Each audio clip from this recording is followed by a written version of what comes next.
Whoops. The Russian Federation is one that has a national structure that is asymmetrically federal. The administrative divisions are asymmetric because some subnational units have more power or autonomy, we should say, granted to them. Republics are the homes of the major non-Russian nationalities, and they are at least constitutionally allocated more power. We talked in class a great deal, of course, about the North Caucasus and the fact that they do theoretically have that autonomy granted to them, but then you get elements like Putin putting into power Ramzan Kadyrov, who essentially has the freedom to do whatever he needs to do to keep any sort of rebellion in check, and he gets a free pass on human rights violations that might occur. So that has been the trade-off. It is asymmetrically federal, and it remains that today from the 1993 Constitution.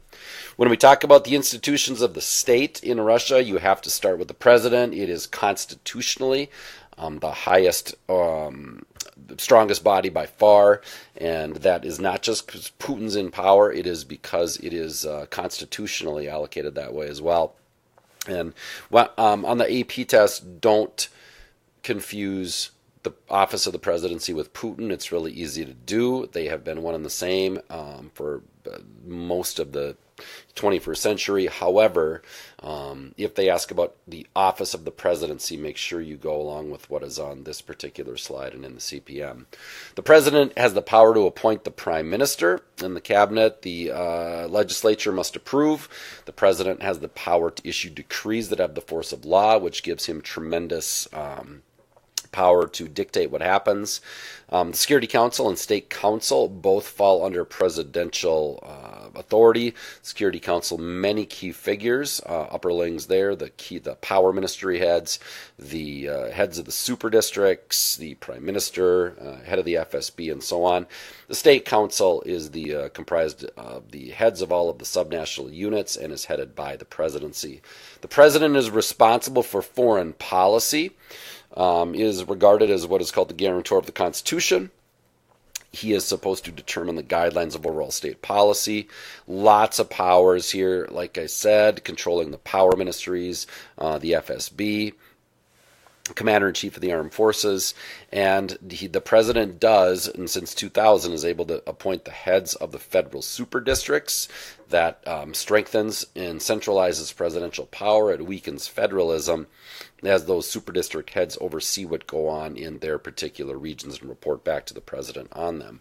The president is elected in a majority runoff vote, and it is 2 consecutive 6-year terms for the president. That is a change that took place in Dmitry Medvedev's presidency. The 1993 Constitution had offered up 2 consecutive 4-year terms for the presidency. The Prime Minister of Russia is the head of government, is responsible for running the government on a day-to-day basis, responsible for domestic policy, economic and social, and so on, supervises those ministries that do not fall under presidential control. And prior to Putin's ascension to this office in 2008, these people had largely been chosen because they were functional bureaucrats or loyal to the president, and the office historically has been weak. Legislatively in Russia, we have a bicameral national legislature. The lower house is the State Duma, the upper house the Federation Council. Remember that the Duma is 450 deputies. They have had several changes in their electoral method since 1993. Right now it's the same as it was then. It is a half plurality, SMD plurality, half party list vote with that 5% threshold. And in the 2007 and 2011 elections, they changed that to a all-party list vote with a 7% threshold. Putin did that to try to get rid of independent candidates who might be hassles and to strengthen United Russia. But when United Russia fell out of some favor due to the efforts of Alexei Navalny and others, it did go back now to half SMD plurality and half proportional representation with that 5% threshold. The legislature itself has your general duties, lower house and upper house. The lower house passes bills, they approve the budget, confirm appointments, and so forth. They do have the power to vote no confidence in the government, that is the prime minister and the cabinet. Remember that the president can ignore it if it happens once, but if it happens a second time within 3 months, then the president must dismiss the government, but then the president may also dismiss the Duma.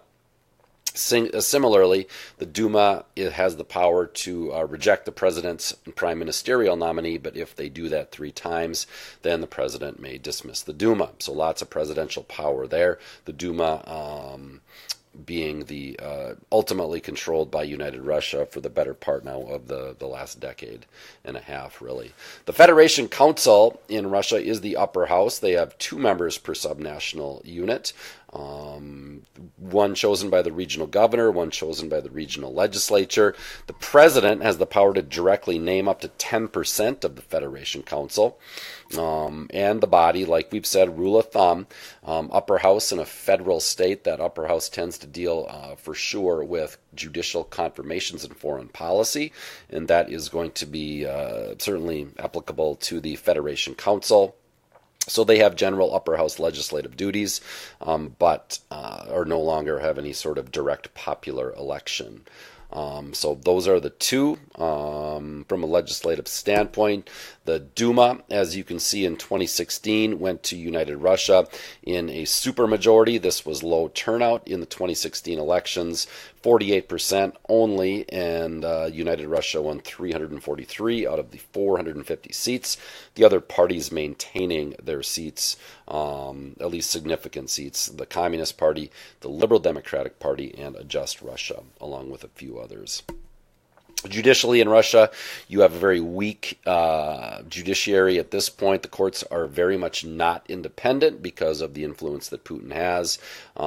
They do have the power of judicial review with the Constitutional Court, but that has not been utilized much at all in recent years. The rule of law in Russia is weak. And code law is the law that is used. Don't get the Supreme Court and Constitutional Court confused. The Supreme Court in Russia is the final court of appeals, whereas the Constitutional Court is the one that is going to examine actions by the executive and legislative branches. The judiciary is very weak, like we've said, and use the examples we give you in class. The cases of Pussy Riot, the cases of Khodorkovsky, and the rest to illustrate this when you get asked. As far as political parties and participation in Russia, the parties have been weakly institutionalized in the decades since the Russian Federation was founded. United Russia has been a party of power. Unity was the first party built for Putin that morphed into United Russia years ago. The Liberal Democratic Party of Russia is that ultranationalist party led by Mr. Zhirinovsky forever, it seems. Yabloko was that liberal party that got frozen out of the Duma after the more stringent electoral rules were put into place. Just Russia remains kind of that center-left officially sanctioned party, and you have the Communist Party of Russia as a socialist party now, or old-school conservative socialist party, if you will. And remember, we have talked about systemic versus non-systemic parties in Russia. The systemic parties have been the ones that are allowed, if you will, to compete and gain seats in the Duma. So the systemic opposition would be your Liberal Democratic Party, Just Russia, the Communist Party, and the non-systemic opposition, the parties that really are squeezed out of the competition. The parties in Russia have been built around big individuals, not necessarily along long-lasting ideological lines and so on, and so they have changed. It's a multi-party system with a lot of ideological diversity, but again, a lot of times it has been built around individuals, vehicles for individuals and such. Society has as a whole sees a weak civil society present. The state seeks to co-opt it in the form of Nashi and others, and the participation in Russia is limited both in scope by the state and because of a general lack of efficacy that citizens feel.